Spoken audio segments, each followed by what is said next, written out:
ఒక అడవిలో ఒక తెలివైన నక్క, ఒక విశ్వాసమైన కుక్క ఉండేవి. మనిద్దరం కలిసి వేటకు వెళ్దామా అంటూ నక్క కుక్కను అడిగింది.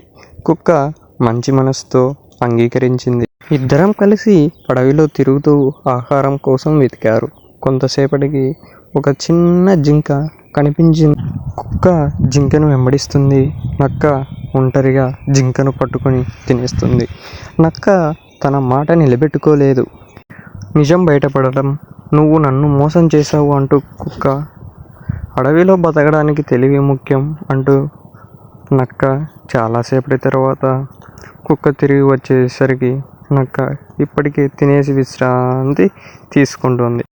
నీతి: తెలివి మాత్రమే కాదు, విశ్వాసం కూడా ముఖ్యమే.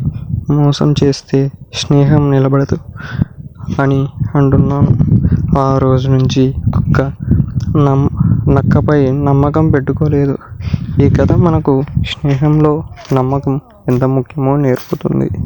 సబ్స్క్రైబ్ చేయండి మిత్రులారా. మరిన్ని కథలు మీ ముందుకు చేర్చబడతాయి.